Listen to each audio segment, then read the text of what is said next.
Hello and welcome to the New Jersey Bankers and New Jersey Bank Marketing Association video podcast. This is episode 1 in our October podcast series. In this program, Steve Emr of TeamCapital Bank talks about business development on a shoestring. Now let's go to the lectern where Dennis Kane of Amboy Bank introduces the program. Good morning, everyone. My name is Dennis Kane. I'd like to welcome everyone to today's meeting. I see a lot of new faces this morning, and first we'll introduce ourselves. We're the New Jersey Bank Marketing Network, which is part of the ABA Bank Marketing Network. We also run this with the New Jersey Bankers Association, so the meeting is really brought to us by both groups. First, I'd like to thank our sponsors. Our sponsors are the people that really allow us to bring these meetings to everyone at a reasonable cost. For those who don't know who the sponsors are, you can see we just have a few signs around the wall. Marty Rubin in the back is the chair of our sponsor committee.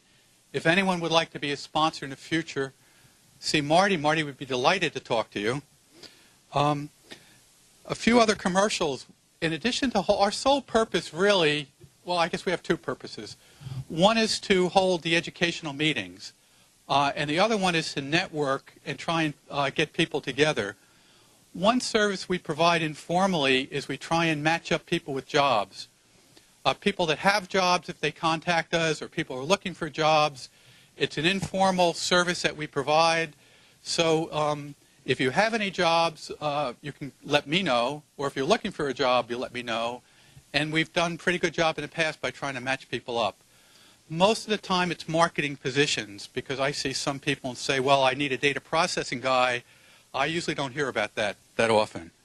The next meeting that we're going to be having is December 6th. It's our annual forecast meeting.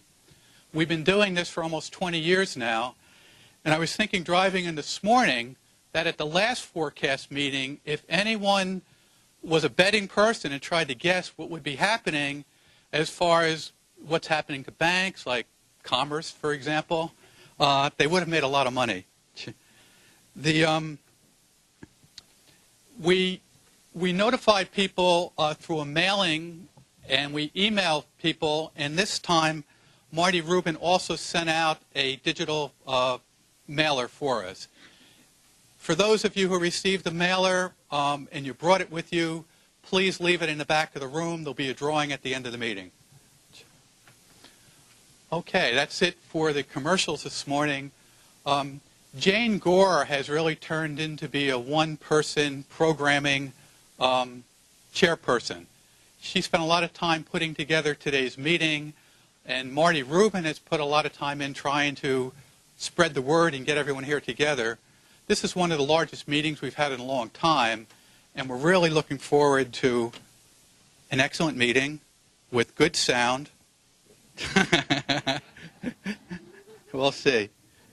But while we're working on the sound, what I'd like to do is ask Jane Gore to come up and introduce our speakers. Our first speaker today is Steve Emr, who's here. Steve and I go back to Summit Bank days. I think a number of you in the room do. You started your career as an FDIC bank examiner. Don't hold that against me. It's hard to say those words. But he did move on to marketing and now is president of a bank. Other banks include Town and Country, Summit, Red Oak Bank, and you're now president of TeamCapital Bank, which is why I've asked him here today. We caught up again during the spring and we started talking, and I thought the business model that he used was so interesting that I'd have him come and share that with you. So I'm going to turn it over to you. Thank you. Thanks, Steve.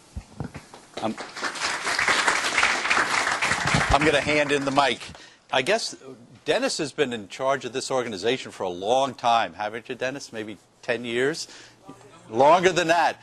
And I remember one of the first meetings, he still couldn't get the speaker to work, the microphone. So I haven't been here in a long time, but you know, things change, but nothing changes.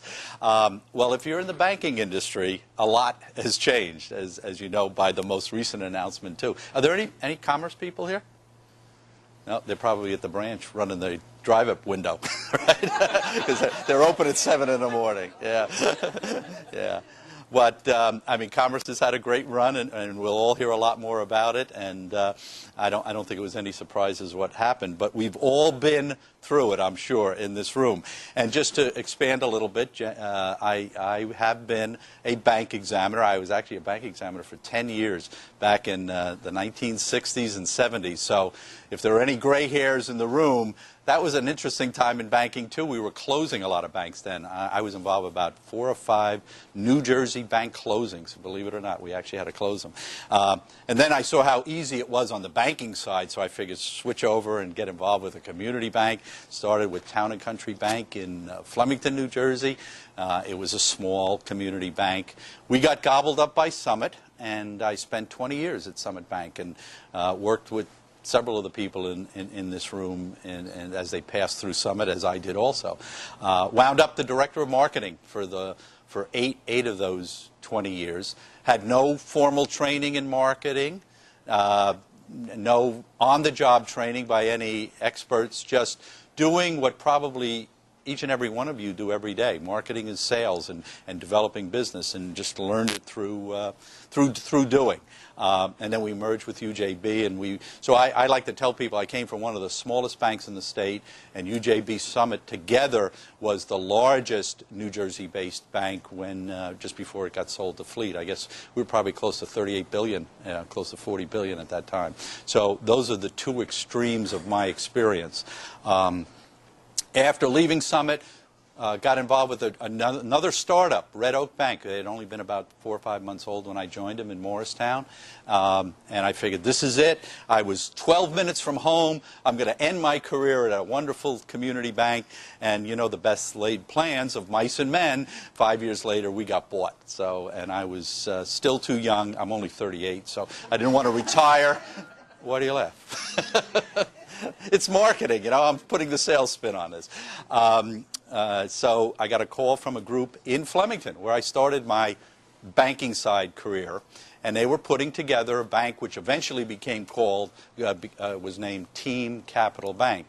And it had a little different model to it. I knew some of the founding directors from my previous experience down in Flemington, so I got involved with them.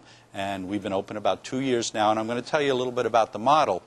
But this is the marketing association. This is a marketing committee. So when I was thinking about my remarks today and talking about TeamCapital Bank, I tried to frame it in the context of what we were doing from a marketing perspective. And what I kept coming up with, these are the old traditional things we did in marketing, and you know what? They're not working today. So I kind of framed this around the idea. Let me just see if I can advance this. There we go. Marketing in a new environment.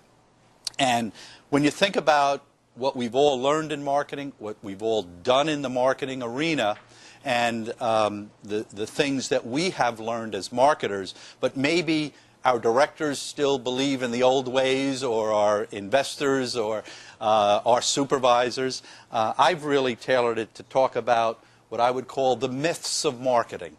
And I think we could spend all day, and I picked 4 because they kind of impacted how we set up TeamCapital Bank.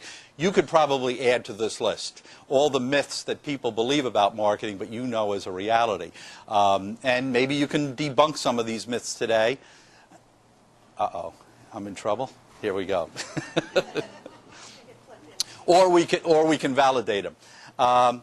And I'm going to go through these and kind of relate them to TeamCapital Bank, and then I'm going to give you the conclusion with the TeamCapital Bank model. The first one is the myths of marketing demographics. Now, can you all read this slide? Good.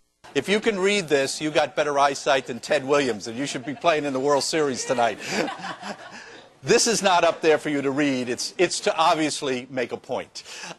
There are hundreds of statistics, and this happens to be Hunterdon County, and it talks about how many people commute to work over so many miles and how many commute under so many, the household income, wages by family, occupations, and on and on and on. And I think if you want to talk about the myth, particularly I know the directors that I've dealt with in both large and small banks, They think these marketing departments sit in front of reams and reams of paper, or now in front of their computer, and wade through these demographic statistics hours and hours and hours, and then they find the greatest geographic market that nobody else has found, and by looking at all these demographics, and come forward and say, let's open a branch here because we found all these numbers and it's really going to work. You know, the eureka moment. When in reality, I think more, and you could probably relate to this, you're looking for your next branch and you get a call and it's Mr. or Mrs. Director, and they say, gee, my son-in-law, translated my useless son-in-law that I'm supporting, is working for a real estate company, and they have a pad site that he's going to get a commission if you buy. And I think it's the greatest location, and why don't you go out and look at it?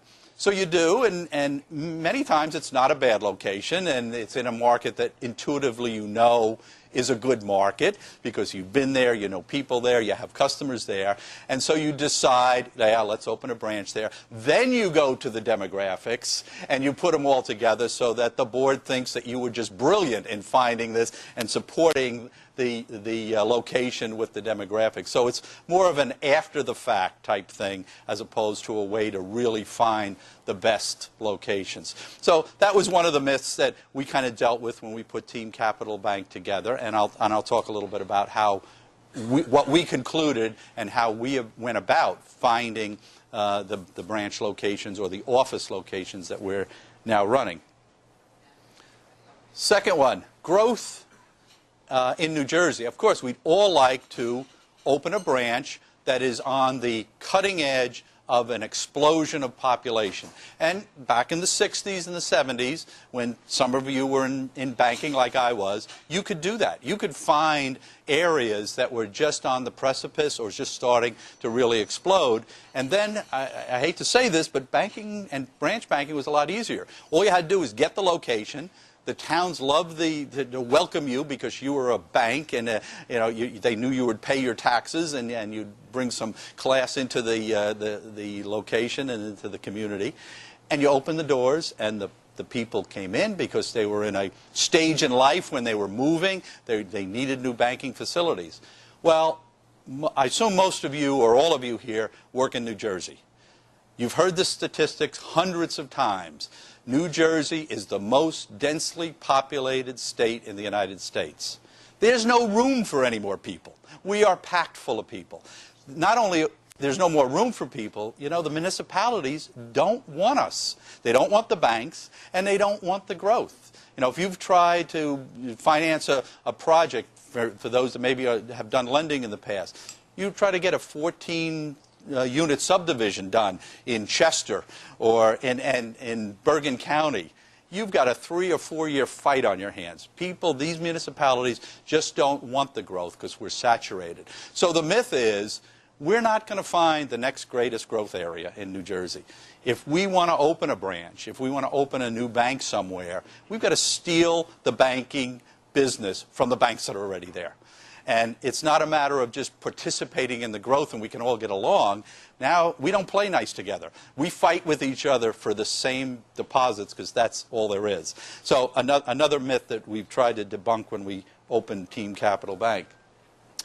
There's our next branch location. We finally found the greatest spot to open a branch. Another myth, finding the location of your next office. The fact is, and I think you would all agree, there's really no great intersection with high traffic flows that we all haven't looked at, or nobody hears from Commerce, or Commerce hasn't already bought. We've been up and down Main Street of every town. We've been in every market. There's nothing left. So it becomes very difficult to find that ideal location. Again, what leads into hopefully be a success story for TeamCapital Bank and how we went about looking for locations. This isn't one of them, I hope. And the final one, measuring success of our marketing campaigns. Translated, we do our advertising. And the typical is we make an investment in that first gear up there. Let's say we invest, I don't know, anywhere from $25,000 to $100,000. in an advertising campaign for a product. We fight with the CFO to give us a decent rate so we can have something to advertise. Then we buy newspaper advertising, we buy radio if you're in the proper market, we spend all our money, and then we ask the branches to track new and old money. You know, that drives the customers crazy. Money's money, but we tell them, oh, it's got to be new money versus old money, and then they get in the fights with, well, I'll take all my money out, and then tomorrow I'll bring it all back so I can get the new money rate. You know. Oh, I'm fine. Can you hear me in the back, Marty?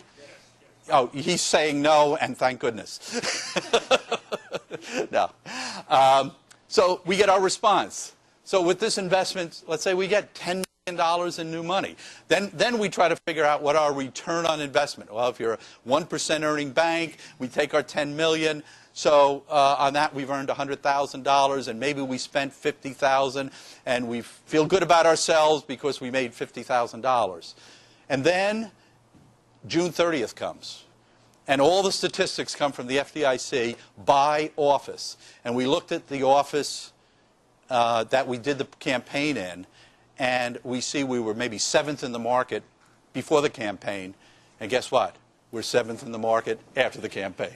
We haven't moved the needle on market share, but we all kind of feel good because we can justify that we, quote unquote, made money. And I'm not saying that's invalid. There's got to be some measurement. But again, probably something that we have to rethink. Moving the needle in market share is more important than being able to justify that we made 20, 30, or 40,000 by bringing all these new deposits in.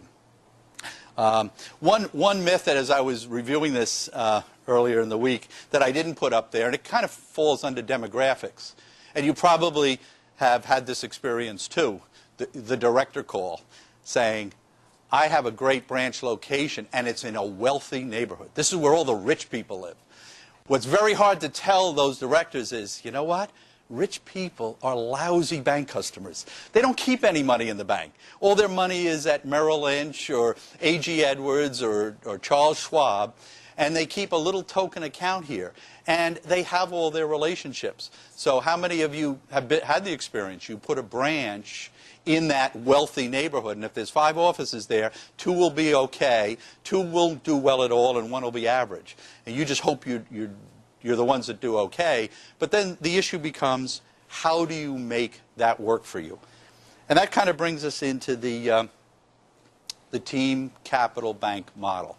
And it's all about the people that get involved with your bank. When I first got the call, it was a former director, actually, of Town and Country Bank 30 years ago that was involved in putting TeamCapital Bank together.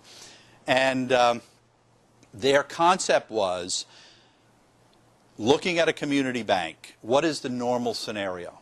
Community bank opens in a town or in a market area. They raise $10 million. They get 10, 12, 14 directors together, and they take off and grow like a weed the first 2 or 3 years because it's new, it's novel. Then they start branching, and their earnings get hit a little bit, but they need to branch to sustain that growth. And after 5 years, 6 years, they're 150 million, they're 180 million. If they've been really successful, they're 200 million. And they're all sitting around saying, now what do we do? Where do we go from here? We're 200 million. We've been a huge success. But there isn't much on the horizon. You can say, well, we got to do more and more branching. But what made them successful in the beginning was their local roots. It was the local people involved. And once you start branching, you start diluting that. There's no way you can avoid it. If you go 30, 40, 50 miles away from your core and you start to expand the population base of your employees, and then you have to put in more controls because you don't know what's going on out in the colonies, as I say in our organization, because our headquarters is in Bethlehem, so New Jersey's the colonies. But I remind them of that all the time. So the ultimate becomes, how do we recognize the value in the bank at 200 million? And you know the scenario. You get sold. And then you become a bigger bank. Another myth that could be up here, and you could add to it, everything will be the same after the merger. Anybody hear that? Yeah. It can't be the same. D.D. North's paying a big dollar amount for Commerce. They just can't say business as usual. They've got to recoup that investment. They have to build a culture similar to their culture. So there will be changes. You know, all the local people in the community bank, you know, even in the back office, you know, the bookkeeper who is, you know, at the soccer games in town on Saturday, and the people that work in finance, and they're going to the local high school plays, and they're involved in the evenings in church organization. All of a sudden, those people don't have jobs. And you know what? They're talking to 40, 50, 60 people, all their neighbors, all their friends, all the people that they interact with, and they don't think this merge is so good. So what do you think the community is going to think? They're not going to think it's so good. And then the IT comes in, you change everything over into the new systems. There's always glitches. There's never a completely smooth switchover when it comes to technology. And then the people in the front office who are dealing with the customers, who used to call up their friend who was in bookkeeping or was in the accounting office or handled wire transfers, that call doesn't go to the other side of the wall anymore. It goes out of state. We won't name anybody, but you know the scenario. And it's going into a big group of people who have no idea even where New Jersey is. They just think it's a bunch of oil tanks on the turnpike. And you can't get things resolved, the frustration builds, and that wonderful culture that we've all built as community banks starts to get depleted. Now, it's not a disaster scenario, even if there's some runoff. These banks are so big, they're buying other big banks, they experience the runoff, they do become profitable, and they succeed. Bank of America isn't going to go out of business because TeamCapital Bank opened next door. They don't have anything to worry about. But you know the scenario. So we got involved in TeamCapital Bank with that understanding and said, let's not open a community bank. Let's open several community banks. Instead of raising $10 million in capital, let's raise $30 million in capital. So we took that approach. We got only local people in the markets that we wanted to open our banks in. And we didn't first go to the demographics. We first got the people. We got the directors.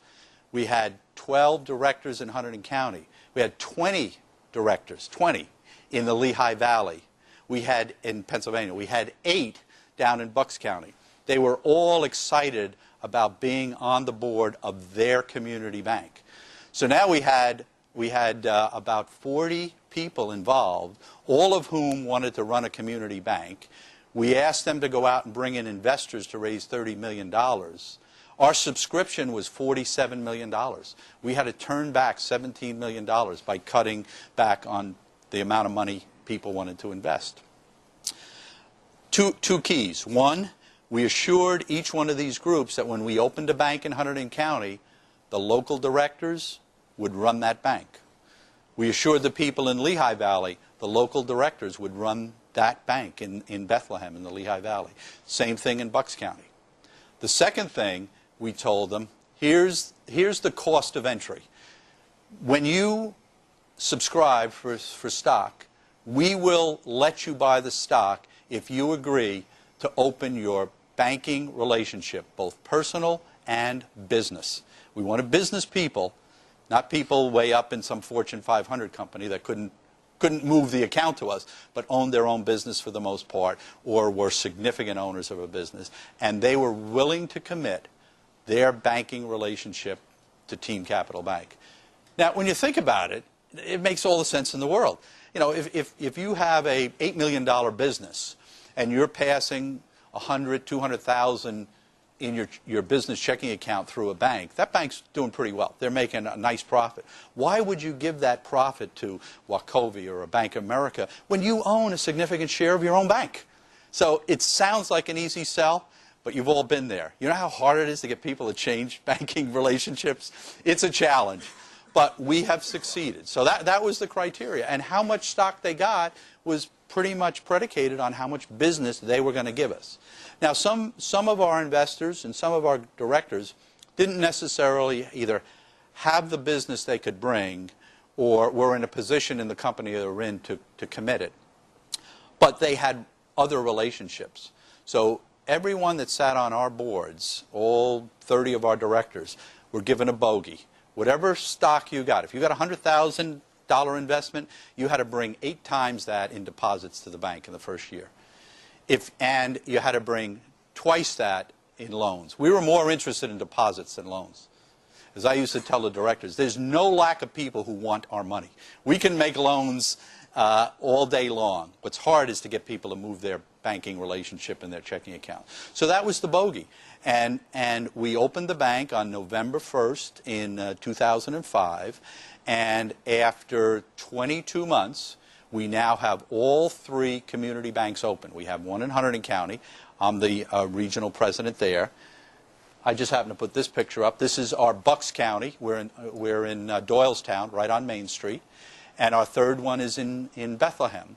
And we closed the book September 30th at $220 million in 22 months. September, we made money.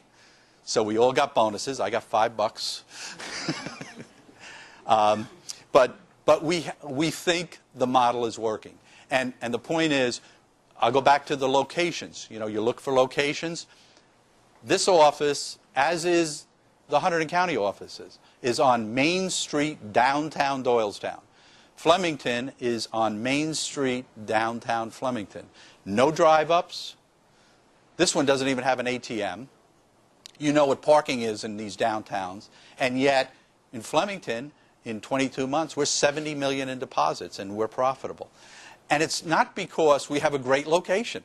It's because our directors and our investors, in New Jersey we have 155 investors, have committed to move their banking relationship to us. So that comes in. They have an investment that they realize they can impact by bringing friends, family, you know, like the telephone programs, friends, family, neighbors, business associates, vendors. Now, I have one investor who every time he sends a payment to a vendor, he sends them a note about, have you opened your account at TeamCapital Bank yet? And sooner or later, that vendor is going to say, maybe there's a quid pro quo here. Maybe I won't be a vendor for this guy unless I seriously consider that. Now, I asked our marketing director who put some of these slides together if they could get a picture of a guy or, the old hole in the shoe from Mid-Atlantic with his feet up on the desk. Because it sounds like all we do is put our feet up on the desk and let all the customers come in. But it's a little bit more work than that, because the other side of these customers are, as you can imagine, they're high maintenance. And you can't be out on the street looking for the local pizza parlor to open their cash account, because when somebody has $8 million in your bank calls and wants to do 15 wires, you got to be there to do them. And you better make sure every one of them is done correctly. And so while we do business development outside the bank, still a lot of it is driven by these higher net worth individuals. And some of our directors are on this kick about, well, we got to open up in Pluckerman or Basking Ridge because rich people are up there. And I'm telling them, you're going to be disappointed if you open a branch up there. One other aspect that we got pretty lucky with. I'd like to think we were really smart, but technology when you want it, people when you need them. We happened to open right around the time that these remote capture machines were coming into existence. So we developed what's called the Mean Green Deposit Machine. As you can imagine, we have a director who's a football player, and that was his selection. As soon as he said it, I said, brilliant, that's a great title. We accepted it. But it's a remote capture. And so we started our technology. We didn't have any legacy systems. We didn't have to build anything or change anything. We started from day one with the ability to go out to a customer up in Basking Ridge. We've got an insurance agent out in Staten Island. We have a customer down in Newtown, Pennsylvania, Doctor Group. And we give them one of these remote capture machines. And again, the technology was just evolving as we got involved with it. And when we talk, the first resistance you get from any of your business prospects, well, how can I bank with you? You're not, I bank at the bank right across the street. It's convenient. So we can tell them, look, here's what we'll do. We'll put this machine in your office, and instead of your bookkeeper or your CFO or whoever you use taking all the checks at the end of the day and then having to drive down to the bank and stop at the dry cleaner on the way and maybe pick up the kid from school and get there by 2:30 and get back, all you have to do by the end of the day, and at the end of the day is 5 o'clock, just process all your checks right through this machine. They'll be captured electronically, and as our CEO is fond of saying, you just push a button. I keep reminding him, it's a lot more complicated than pushing a button, but he makes the point. Electronically, that file gets sent to our data center. We use Fiserv, and they get their deposit same day, and we give them credit next day. Now, there's risks there. This is a real double-edged sword. You've got to know your customer. That's why the big banks haven't rushed into this, and I don't blame them. If you've got thousands and thousands of customers and you don't know every one of them, there's a lot of exposure when you let them process their own deposit. There are mistakes that are made. Now, there are checks and balances, but literally that check doesn't necessarily get canceled when it goes through that machine. So they can process it a second time. And then we catch it and they go, oops, but they've had $160,000 for 2 days until you catch the oops. So you've got to know the people you're giving this machine to. But it's a great innovation. But it doesn't replace people. Because when the machine doesn't work or a check doesn't get processed, they have to call somebody. And what's nice about our structure, in Hunterdon County, we've got 6 people that run that whole bank. They call one of the 6 people, all of whom know every one of our customers and vice versa, even though we have $70 million in deposits so far. And they can take care of the problem that the customer has. That's very reassuring to those customers. So this is the focus that we've taken with TeamCapital Bank. We are a community bank, but we're several community banks.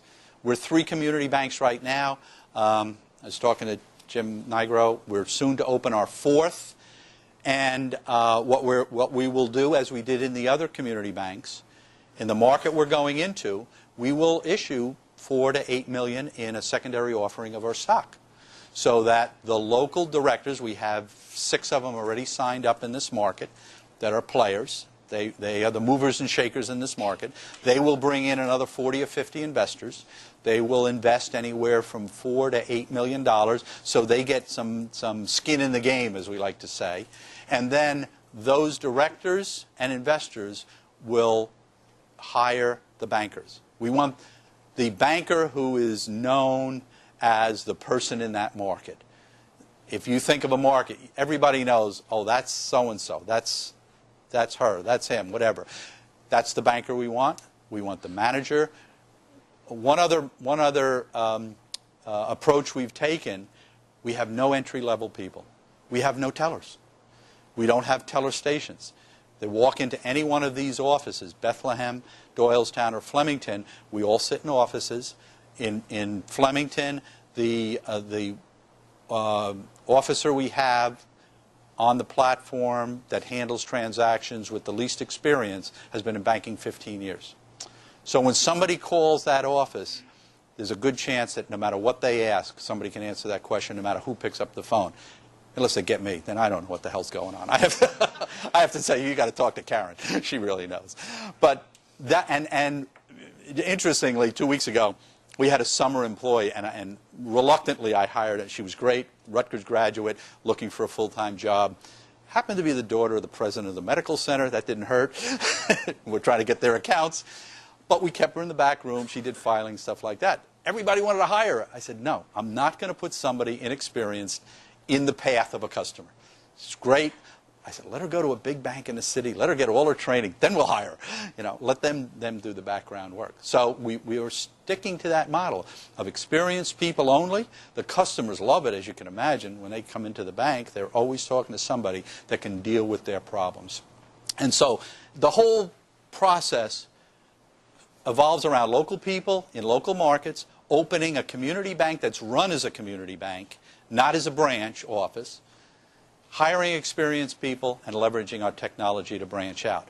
Now, the end game for us, and people ask me that all the time, I'll just go back a minute. When I was explaining this model, and I thought she might be here, you might know Jill Hewitt, who worked for me at Summit Bank. I think she's a member here, and she's at Ocean First now. And 2 years ago, I was explaining this model to her, and she's pretty bright. She said, this sounds like what Horizon tried to do, and what UJB tried to do, and what Summit tried to do. Don't these guys know that eventually you're going to have to fold everything together? And I said, they don't know that, and it'll take them about 5 years to figure it out, and then I'll be ready to retire, so don't tip them off, right? But in reality, I think this does have a chance. And the difference to the other banks, they had to do it through acquisition. They had to go out and buy a bank that was already successful, that already was the community bank. And like I said before, you know, things change. You can't maintain that local identity when you consolidate banks. It's just, it can't be done. I was trying to do it at Summit, and I don't think anybody has done it well. They succeed because of size, but they lose that community focus. What we're doing is we're building it from the ground floor up. We're starting with everything in a central location in the back office. I have the people, our 6 people that work in Flemington. We take turns going out to Bethlehem where we have our little operations area, and they get to meet the people back there. And we've grown the bank together. In fact, early in the game, I have a couple of people from PNC, and you know, we've all grown up with the big bank mentality, and there'll be a screw up in a wire and something, and I'd hear, that wire department screwed up. I said, wait a minute, we don't have a wire department. That's Peggy. You know Peggy. She does all the wires. Call Peggy and take care of it. And it gets taken care of. I mean, how do you put a real dollar value on that? But there is a real dollar value to that. And so the end game for us is in 5, 6, 7 years, we hope to have 6 community banks. We keep issuing new stock, so our 30 million is now 35. We'll do another 4 to 8 in our next market, so we'll be over 40 million. But think about it, if each one of those community banks follows the typical community bank model and gets to be 150 to 200 million, we'll be a $1 billion organization in 6 or 7 years. That's where we want to be. Right now, we're privately owned. We're a private placement. At that point, we can go public and hopefully build some liquidity into the stock. And at that point, I'm retiring. So that's the TeamCapital Bank story. Just one aside, I'll tell you a marketing story. When I first got involved, there was only 3 of us on staff when we started the bank. But our CEO, who came from a big bank, First Valley, UJB, he had committees all over the place. We had 8 directors, proposed directors, who ran a marketing committee that met every week. I said, oh my God, this is going to drive me crazy. And of course, I had some credentials, so immediately I became the marketing expert. And they were trying to design the look of the bank.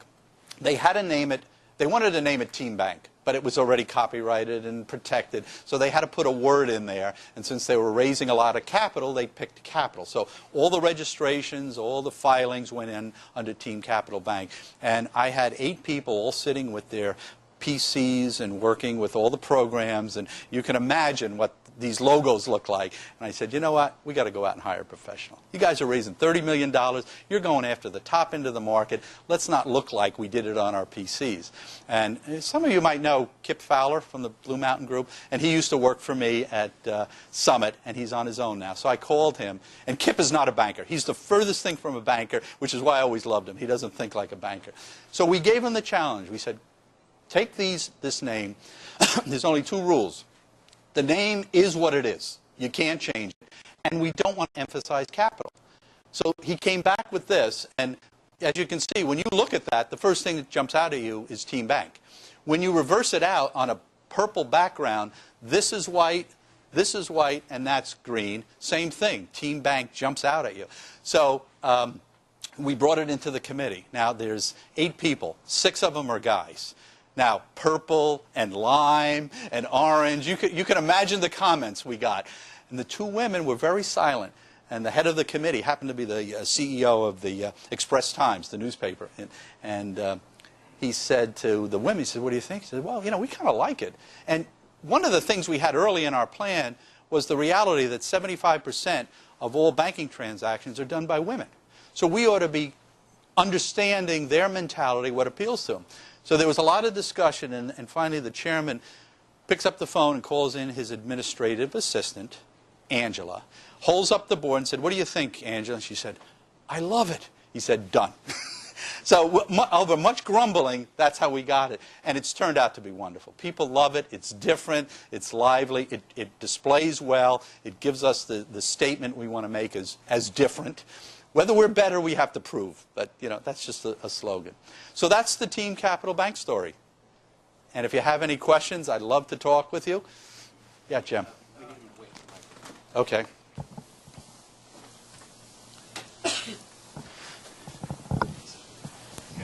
Yes, Steve, with the TeamCapital Bank brand, there's certain promises that are implied with a brand.